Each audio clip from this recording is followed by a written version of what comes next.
Hello guys, welcome back to news query YouTube channel. আজকে এই ভিডিওর মাধ্যমে আমি আপনাদের জানাবো যে আপনাদের রেশন কার্ডের সাথে মোবাইল নাম্বার কিভাবে চেঞ্জ করবেন, কিংবা যদি আপনাদের রেশন কার্ডে কোনো মোবাইল নাম্বার লিঙ্ক না থাকে তাহলে আপনারা কিভাবে লিঙ্ক করবেন সেই সংক্রান্ত ভিডিও নিয়ে আজকে চলে এসেছি।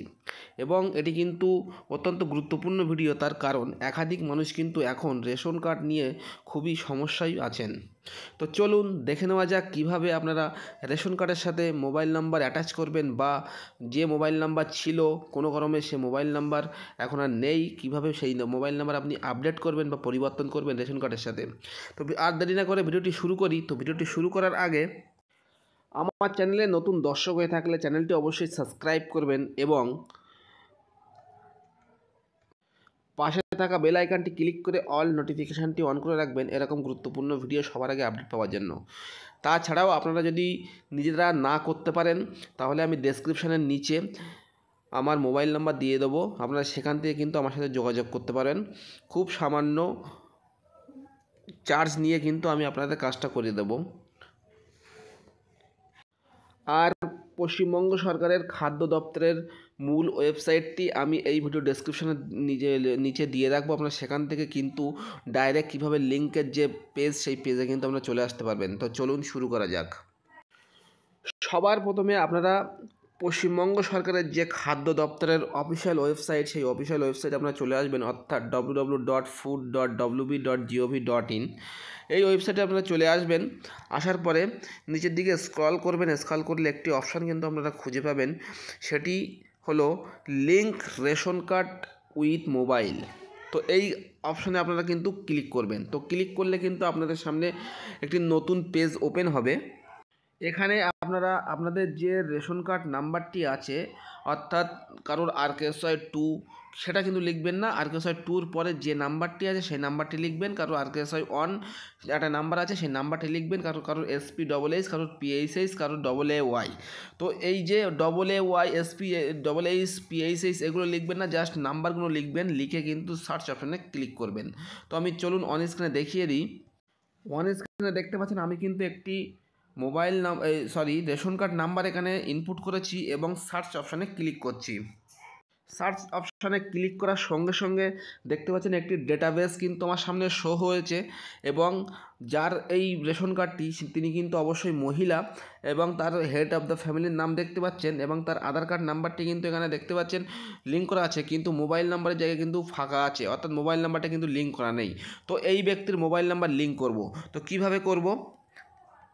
ডেটাবেসের ঠিক নিচের দিকে দেখেন দুটি অপশান কিন্তু আছে। তো প্রথম অপশান হচ্ছে link Aadhaar and mobile number. যাদের আধার কার্ড এবং মোবাইল নাম্বার দুটোই লিঙ্ক করা নেই তাদের ক্ষেত্রে কিন্তু এই চেকবক্সে টিক করবেন। আর যাদের আধার নাম্বার লিঙ্ক করা আছে কিন্তু মোবাইল নাম্বার পরিবর্তন করতে চান বা লিঙ্ক করতে চান নতুনভাবে, তাদের কিন্তু এই ফাঁকা বক্সে টিক মারতে হবে। তো আমি যেহেতু মোবাইল নাম্বার, শুধুমাত্র মোবাইল নাম্বার অ্যাটাচ করব, তাই আমি এই ফাঁকা বক্সে টিক করছি। আমি কিন্তু এই ফাঁকা বক্সে টিক করার পরপরই কিন্তু আমার সামনে দুটো অপশান দিয়েছে। একটি অপশানে আছে কিন্তু mobile already link with ration card. যাদের মোবাইল অলরেডি রেশন কার্ডের সাথে লিঙ্ক করা আছে তাদের, আর যাদের mobile link with Aadhaar card. তো আমি সাজেস্ট করব আপনারা কিন্তু সেকেন্ড অপশানটা চুজ করবেন, অর্থাৎ এই সেকেন্ড অপশানের যে গোল জায়গাটা আছে এখানে টিক করবেন। সেকেন্ড অপশানটা টিক করার সঙ্গে সঙ্গে কিন্তু আপনাদের সামনে ওই ব্যক্তির আধার কার্ডের লাস্ট 4 ডিজিট কিন্তু দেখানো হবে, এবং তার নিচে একটি কিন্তু টিক বক্স আছে, এই টিক বক্সে টিক করবেন। এবং এই যে ডেসক্রিপশানটা আছে এটি কিন্তু আপনারা পড়তেও পারেন, নাও পড়তে পারেন। তারপরে নিচের দিকে স্ক্রল করবেন। স্ক্রল করার পর দেখতে পাচ্ছেন যখন চেক বক্সে টিক করবেন, এই যে সেন্ড ওটিপি অপশানটা কিন্তু আপনাদের সাথে সামনে শো হয়ে যাবে। এখন যেরকম শো হয়ে নেই কিন্তু তখন কিন্তু শো হয়ে যাবে, অর্থাৎ কালারটা কিন্তু পরিবর্তন হয়ে যাবে। তখন এই বক্সে কিন্তু আপনারা সেন্ড ওটিপিতে ক্লিক করবেন। তো সেন্ড ওটিপিতে ক্লিক করার সঙ্গে সঙ্গে আপনাদের নিচের দিকে কিন্তু একটি বক্স ওপেন হয়ে যাবে, যেখানে বলা হয়েছে আপনার রেজিস্টার মোবাইল নাম্বারে বা আধার কার্ডের সাথে যে মোবাইল নাম্বার লিঙ্ক করা আছে সেই মোবাইল নাম্বারে কিন্তু 6টা সংখ্যার ওটিপি পাঠানো হয়েছে। তো সেই ওটিপিটা কিন্তু আপনারা এই বক্সে কিন্তু দিয়ে সাবমিট করবেন। তো ওপরে দেখতে পাচ্ছেন আমার কিন্তু সেই ওটিপিটা চলে এসেছে। এখানে কিন্তু অন স্ক্রিনে আমি দেখিয়ে দিচ্ছি ওটিপিটা কিন্তু চলে এসেছে, এবং এই ওটিপিটা কিন্তু আমি নিচের বক্সে আমি এন্টার করে আমি কিন্তু সাবমিট অপশানে ক্লিক করব। তো চলুন ক্লিক করা যাক। আমি কিন্তু অলরেডি সেই 6টি নম্বর কিন্তু এখানে লিখেছি, এবং সার্চ যে অপশানটি, এই সাবমিট যে অপশানটি আছে সেই সাবমিট অপশানে কিন্তু আমি ক্লিক করছি।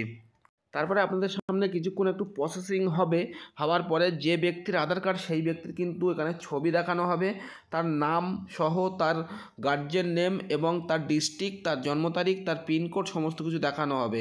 যদি সঠিক থেকে থাকে তাহলে কিন্তু এখানে ভেরিফাই অ্যান্ড সাবমিটে ক্লিক করবেন, আর যদি সঠিক না থাকে তাহলে ক্যান্সেল অ্যান্ড ক্লোজ করবেন। তো যেহেতু আমার সঠিক আছে তাই আমি ভেরিফাই অ্যান্ড সাবমিটে ক্লিক করছি। তারপরে আপনাদের সামনে এরকম একটি ইন্টারফেস শো করবে, এটাই কিন্তু মেন পেজ।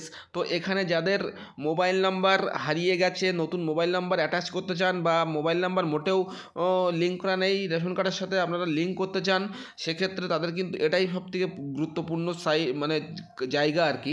তো এখান থেকে আপনারা ইয়েস করবেন। এখানে বলা হচ্ছে do you want to seed your mobile number, তো এখানে কিন্তু ইয়েস করবেন। নো করলে কিন্তু আপনাদের পেজটা কেটে যাবে, অর্থাৎ মোবাইল নাম্বারটা কিন্তু লিঙ্ক হবে না।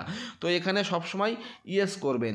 ইয়েস করার পরপরই আপনাদের সামনে কিন্তু এরকম একটা ইন্টারফেস শো হবে, যেখানে কিন্তু বলা হয়েছে এন্টার মোবাইল নাম্বার। তো এখানে কিন্তু মোবাইল নাম্বারটা কিন্তু আমি ইনপুট করে দিয়েছি, এবং এখান থেকে কিন্তু ওই মোবাইল নাম্বারে ওটিপি এসেছে, সেই ওটিপিটা কিন্তু আমি এখানে সাবমিট করে আমি কিন্তু এন্টার করে ভেরিফাই অ্যান্ড সাবমিটে কিন্তু ক্লিক করছি। দেখতে পাচ্ছেন আমি কিন্তু ক্লিক করছি। ক্লিক করার পর কিছুক্ষণ প্রসেসিং হবে। প্রসেসিং হওয়ার পরে কিন্তু আপনাদের এরকম একটা ফ্ল্যাশ মেসেজ ওপেন হবে, যেটাতে বলা হয়েছে মোবাইল নাম্বার লিঙ্কিং সাকসেসফুল। তো আপনাদের কিন্তু সাকসেসফুল হবে। কাদের সাকসেসফুল হবে না? যাদের আধার কার্ডের সাথে রেশন কার্ডের নামের মিল নেই তাদের কিন্তু সাকসেসফুল হবে না, আমি আগের থেকে বলে দিচ্ছি। অর্থাৎ আধার কার্ডে ধরুন অরুণ কুমার গোলদার আছে, কিন্তু আপনার রেশন কার্ডে আছে অরুণ গোলদার, তাহলে কিন্তু তাদের বলবে did not match with Aadhaar card. তাহলে তারা কি করবেন? তারা সবার প্রথমে তাদের যে আধার কার্ডটা যে ঠিক করতে পারেন, যদি আধার কার্ডের নাম সঠিক থাকে তাহলে রেশন কার্ডটা ঠিক করবেন, আর যদি রেশন কার্ডের নাম সঠিক থাকে তাহলে আধার কার্ডটা ঠিক করবেন। তো এরকমভাবে কিন্তু আপনারা আপনাদের যে খাদ্য দপ্তরের যে রেশন কার্ড আছে সেই রেশন কার্ডে কিন্তু আপনাদের মোবাইল নাম্বার লিঙ্ক করতে পারেন। তো মোবাইল নাম্বার লিঙ্ক করার সুবিধা কী কী? মোবাইল নাম্বার লিঙ্ক করলে আপনারা আপনাদের ইচ্ছা মতো কিন্তু আপনাদের যে পরিবারের একটি ড্যাশবোর্ড আছে সেই ড্যাশবোর্ড কিন্তু ওপেন করতে পারবেন, বা অ্যাকাউন্ট আছে সেই অ্যাকাউন্টটা ওপেন করতে পারবেন। তাছাড়াও আপনাদের পরিবারের কতজন মেম্বারশিপ আছে, কার কার্ড বন্ধ হয়ে আছে, কার কার্ড ডিমআউট হয়ে আছে, সমস্ত কিছু কিন্তু আপনারা সেখান থেকে দেখতে পাবেন। তো খুবই কিন্তু গুরুত্বপূর্ণ ভিডিওটি কিন্তু অবশ্যই আপনারা দেখবেন, কেউ স্কিপ করবেন না। এবং এই ছিল ভিডিওটি যদি ভালো লেগে থাকে লাইক করবেন, কমেন্ট করবেন, শেয়ার করবেন, আর আমার চ্যানেলে নতুন দর্শক হয়ে থাকলে চ্যানেলটি অবশ্যই সাবস্ক্রাইব করবেন এবং আমার পাশে থাকবেন। দেখা হবে পরের ভিডিওতে।